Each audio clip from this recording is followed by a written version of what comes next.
What's up, guys? Long time no see. It's been a few weeks since we've been able to film anything and get with you guys. We've had a lot of personal issues going on with our families, so if you send thoughts and prayers our way, we'd greatly appreciate it. I want to start out by saying happy birthday to my mother. She is one of the true inspirations in my life. She sparked that interest in wildlife for me a long time ago, by showing me old National Geographic, watching Wild America, David Attenborough, later on the late great Steve Irwin. I just wanted to say thank you for putting me on that path a long time ago. Any parents out there, definitely get your kids out in nature. Show them these things that they're missing out in the wild world. They'll thank you later. This week's video is going to be a little bit of a hodgepodge of different things. We had some people that were wanting to see the inside of the tortoise barn that those guys overwinter in, the Sulcata tortoises. So I filmed a little bit up there today. Also talk about in the video of getting these guys back outside. That's one of the major things that we want to stress. Any reptile keepers out there that have a lot of these diurnal species, these species that need sunlight to synthesize vitamin D3 for their bones to grow properly. The best source of vitamin D3 is the sun. So get those guys outside if you can, safely, in enclosures that are escape proof, stuff like that. So anyway, I talk about in the video that I am doing a new tortoise house at their enclosure. This is an 8x8. It's obviously not done. I got this idea from Kenan Harkin at Camp Kenan, so you guys check him out on YouTube. A lot of great ideas from him. So anyway, these are the landscape ties from the old fence that I took down, and we're just kind of doing like a log cabin alternating pattern here. We're gonna have to go back and shore up some of these. They're a little bit loose, but anyway, the bottom rung I put some rebar in so it's secured to the ground, and then put 3.5-inch screws through each one of those. So anyway, I'm gonna go up a little bit higher on these, and then I'm gonna put a roof on, and once I get the roof on, put the shingles on. I'm gonna go through with some of the great stuff, the foam insulator. I'm gonna insulate some of these cracks in here.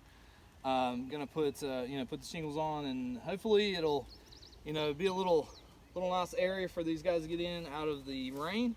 Sulcata species, like we talked about, are from the Sahel region of Africa, which is on the southern end of the Sahara. It goes through East and West Africa all the way across. But these guys are from a drier area. They adapt very well. Sulcatas are very hardy, but I don't want them sitting in rainwater. Sometimes it floods out here in this area. So anyway, the gnats are out here crazy today. We're gonna do, this is a 24x32 pin for these guys. I'm gonna use telephone poles actually. This coming weekend, I'll film some of that too so you guys can see that. We're gonna cut those up and go all the way around. I've dug about a foot down all the way around so these guys can't dig out. Sulcata tortoises love to dig. I don't mind if they dig inside the pen. It actually creates microclimates in there. In the wild, these guys dig massive tunnels. So it could be 100 degrees outside, but inside of those tunnels it's 70, 75 degrees, and the humidity's really high. So you also want to do that. You want to create microclimates for these guys. You want them to have an area where they can come out and bask in the sun to soak in all that sunlight to synthesize the vitamin D3 for the calcium. But you also want to have an area for them to get away from that. So anyway, I'll be bringing you more from that. You notice how much vegetation is in here right now. It's kind of overgrown. They will knock that down pretty quickly. Usually by the end of the year, it's pretty bare out here. Also, the old house that we have there, it was just an older dog house that we used for these guys. They're getting bigger. They're growing, like crazy. We used 2 of those. They're nowhere near adequate for these guys now, so we're going to move those out of there. We're also going to redo the redfoot enclosure. It's on the other side over there. Right now it's only an 8x8.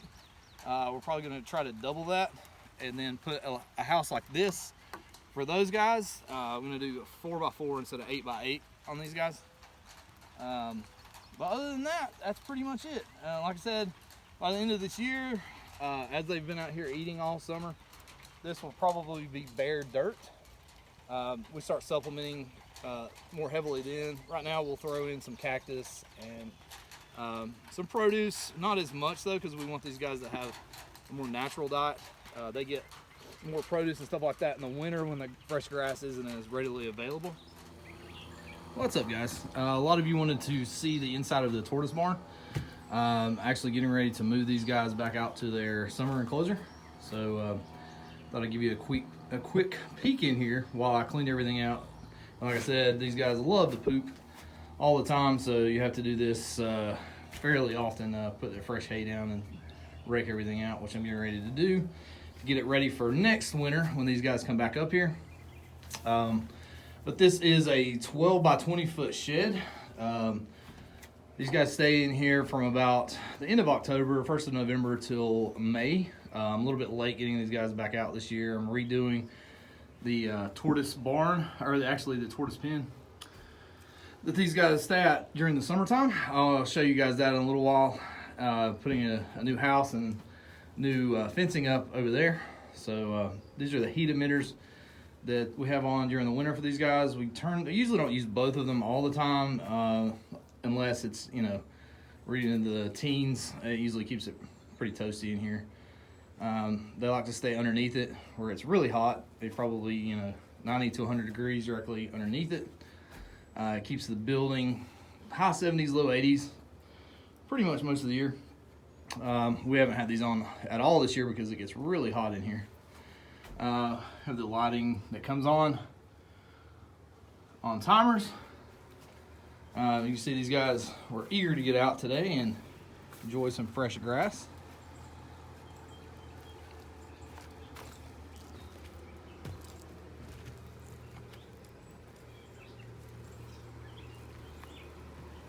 But this group will be going to their summer enclosure, where they'll stay, you know, like I said, till actually hopefully they'll be able to stay a little bit longer this year out there because of the new house that they're getting.